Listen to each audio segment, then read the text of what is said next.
Tsunami. Kata tsunami berasal dari bahasa Jepang su yang berarti pelabuhan dan name yang berarti gelombang, sehingga Berikut adalah cuplikan yang berhubungan dengan materi hari ini. Jadi kalian jangan melewati video pembelajaran hari ini.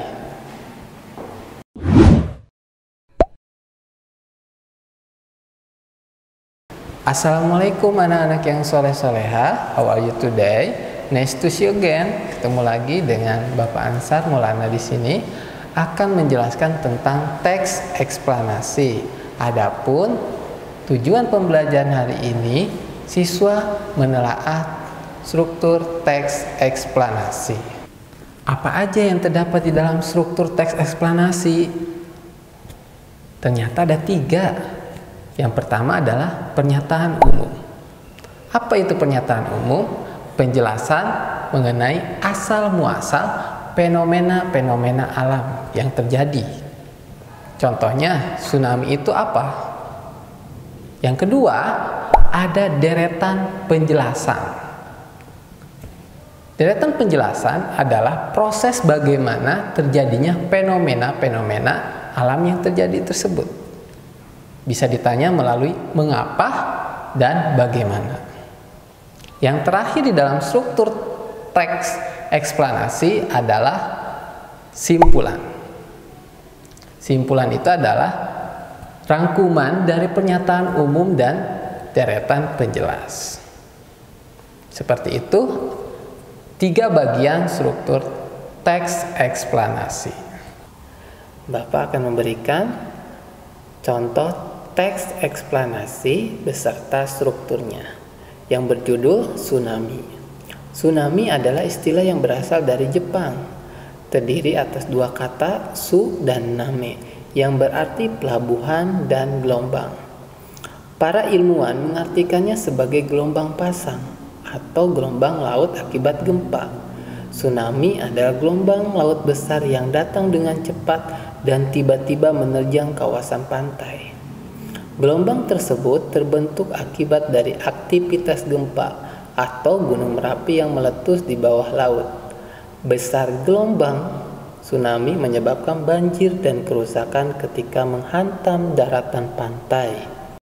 Berikut adalah paragraf tentang pernyataan umum. Selanjutnya, pembentukan tsunami terjadi saat dasar laut permukaannya naik turun di sepanjang patahan selama gempa berlangsung.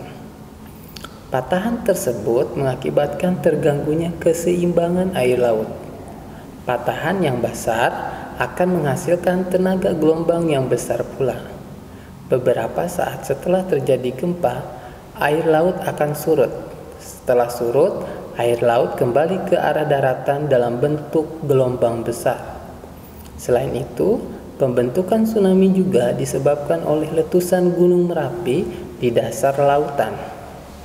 Letusan tersebut menyebabkan tingginya pergerakan air laut atau perairan di sekitarnya. Semakin besar tsunami, makin besar pula banjir atau kerusakan yang terjadi saat menghantam pantai. Berikut adalah deretan penjelas dari tsunami. Selanjutnya, tsunami memang telah menjadi salah satu bencana yang menyebabkan kerusakan besar bagi manusia. Kerusakan terbesar terjadi saat tsunami tersebut menghantam permukiman penduduk sehingga menyeret apa saja yang dilaluinya. Oleh sebab itu, kita harus selalu waspada dan mempersiapkan diri menghadapi bencana ini. Namun, kita tidak perlu terlalu khawatir karena tidak semua tsunami membentuk gelombang besar. Selain itu, tidak semua letusan Gunung Merapi atau gempa yang terjadi diikuti dengan tsunami. Berikut adalah simpulan.